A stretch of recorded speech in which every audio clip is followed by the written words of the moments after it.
سورہ منافقون میں کہا اذا جاءک المنافقون قالوا نشهد انک رسول اللہ، جب منافق تیرے پاس آتے ہیں اللہ کے رسول تو وہ کہتے ہیں ہم گواہی دیتے ہیں کہ تو اللہ کا رسول ہے۔ اب اس میں کوئی شک ہے کہ آپ اللہ کے رسول ہیں؟ یہ وہ قسم کھا رہے ہیں کہ نشهد انک رسول اللہ، تو اللہ کا رسول ہے، ہم اللہ کو گواہ کر کے کہتے ہیں واللہ یعلم انک رسول، اللہ کہتا میں جانتا ہوں تو میرا رسول ہے، واللہ یشهد ان المنافقین لکاذبون، مگر اللہ یہ گواہی دیتا ہے کہ یہ منافق جھوٹے۔ بات انہوں نے یہ کہی ہے کہ آپ اللہ کے رسول ہیں، اللہ کہتا ہے یہ جھوٹے، آپ ضرور اللہ کے رسول، یہ جھوٹے کیوں جھوٹے ہیں کہ ان کا ظاہر اور باطن آپ میں مطابق نہیں ہے، اندر کچھ ہے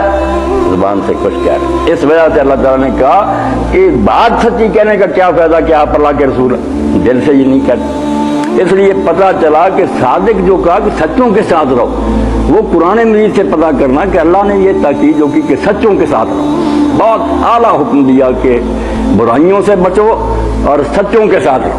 اب قرآن مجید سے جب ہم پوچھتے ہیں کہ سچے کون ہیں تو پتہ چلتا ہے کہ قرآن کی زبان میں سچے ہونے کے لیے صرف یہ نہیں کہ جو بات میں کہہ رہا وہ ٹھیک ہے، فیکٹ اور یقین نہیں، نیت بھی ٹھیک ہو، اندر سے زبان سے بھی بات کہے اور عمل بھی اس کا اس کے مطابق، نیتم و قولم و عمل، تین مرحلے طے ہوں گے نا پھر اس کی بات سچی مانی جائے گی، ورنہ وہ سچی بات بھی کہے جھوٹ بولتا۔ اللہ نے کہا یہ منافق کہتے ہیں تو اللہ کا رسول ہے، بالکل ٹھیک بات، مگر یہ جھوٹے ہیں کیونکہ ان کا ظاہر و باطن آپس میں موافق نہیں۔ تو قرآن مجید نے کہا کہ جو لوگ ایمان کے دعوے دار ہیں، اللہ صرف اتنا کہنے سے مان لے کہ وہ یہ سارے کہتے ہیں مسلمان ہیں، کاغذوں میں مسلمان لکھ، جیسے ہم زیادہ اس وقت یہی سمجھتے ہیں، ہزاروں سال سے نا یہ عقیدہ پھیل گیا، عقیدہ ارجاء کہتے ہیں کہ عمل کو پیچھے پھینک دیا، یہ کلمہ پڑا ہوا اس میں، کلمہ صرف دنیا میں فائدہ دیتا۔ یہ ٹھیک ہے کہ اللہ نے اپنے رسول علیہ السلام کو کہا کہ جس نے لا الہ الا اللہ محمد رسول اللہ کہہ لیا نا آپ کو سینہ چیرنے کا کوئی حق، سچے دل سے پڑھا یا نہیں اللہ اس کا فیصلہ کرے گا۔ دنیا میں فائدہ کہ اس کے سے رشتہ ناتا کر سکتے ہیں، اس کو جائیداد میں سے حصہ دیں گے، اس کا ذبح کیا کھا لیں گے، مگر اللہ کی عدالت میں وہ مسلمان نکلتا ہی نہیں۔ یہ سرکاری کاغذ ہے نا اس دنیا کی، یہ فائدہ نہیں دے گی، وہ اللہ فیصلہ کرے گا کہ یہ بات اس کے دل میں بھی تھی، زبان پر بھی تھی، عمل بھی اس کے مطابق تھا۔ تو اللہ تعالیٰ نے جو کہا نا کہ سچوں کا ساتھ دو، میں وہ سچے پڑھوں گا قرآن مجید سے 3-4 موقع کہ کن کو اللہ نے سچا کہا، ورنہ کئی کافر بھی سچ بولتے ہیں، کئی دانشور سچ بولتے ہیں، یہ زبان کا سچ ہے۔ اللہ کنہیں سچا مانتا کہ سچوں کے ساتھ، اور موقع جو اس کے اترنے کا پہلے وہ ذہن میں بٹھانا کہ یہ سورہ توبہ اتری ہے تبصرہ کرنے کے لیے جنگ تبوک کے حالات میں، آخری مارکہ جس کے لیے رسول اللہ صلی اللہ علیہ وسلم گئے، شام کی سرحد، بہت دور سفر، گرمی انتہا کر کے سورج آگ کی طرف تابس کرا، مدینہ کے باغ جو تھے پکے ہوئے تھے، اپنی فصلیں سنبھال کر زمانہ تھا، باغ پکے ہوئے ہیں، سفر بہت دور دراز کا ہے، سواریاں ہیں نہیں، بہت تھوڑی ہیں، سورج آگ کی طرح برس رہا ہے، صحرا میں سے جانا، اللہ نے ساتھ اس رکھا کہ بڑا مشکل وقت تھا وہ۔ اب یہاں کئی گروہ جو تھے نا سامنے آ گئے، رسول کریم علیہ السلام پر جو ایمان لانے والے تھے نا کھڑے کھوٹے سب ننگے ہو گئے، کوئی سچے نکلا ہے ایمان میں، کوئی جھوٹے نکلے،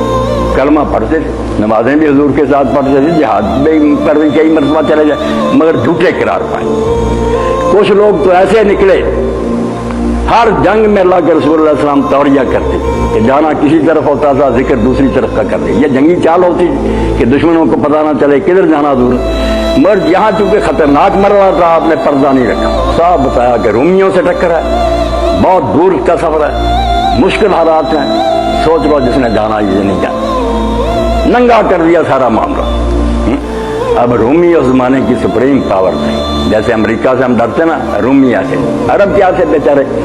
ٹوٹی ہوئی ان کی تلواریں، چھوٹے چھوٹے گھوڑے، وہ 1.5 فوجیں، 2 لاکھ کی فوج رومی کیسر لے کر آ گیا تھا۔ دین پر ایسا مرحلہ آ گیا کہ اگر اس جنگ کے لیے مسلمان نہیں نکلتے تو مدینہ میں بھی اسلام نہ رہتا، ہم لاہور ہو جاتے، نشان مٹا دیتے، نمازیں پڑھتے رہے، حج کرتے رہے، مگر اللہ نے کہا یہ ٹیسٹ کا موقع آ گیا کہ دین کی مدد کرتے ہو، دین کو بچانے کے لیے کچھ کرتے ہو۔ جب حضور نے اعلان فرمایا تو ایک طبقہ تو اعلیٰ درجہ کا نکلا جو الصادقون تھے، سچے، اگر انہوں نے حضور کو مانا سچے دل سے مانا تھا، انہوں نے تو حضور کی آواز پر لبیک کہا، نکل کھڑے ہوئے، باغ چھوڑ دیے اپنے اسی طرح، چلو اجڑتے ہیں تو اجڑتے رہے۔ آپ نے اعلان فرمایا کہ دین پر مشکل وقت آ گیا، اپنے مال پیش کرو۔ اس وقت آپ جانتے ہی نا کہ حضرت عثمان رضی اللہ تعالیٰ نے پھر اونٹوں کی کتاریں، گھوڑے اور دینار لا کر حضور کی خدمت پیش کیے۔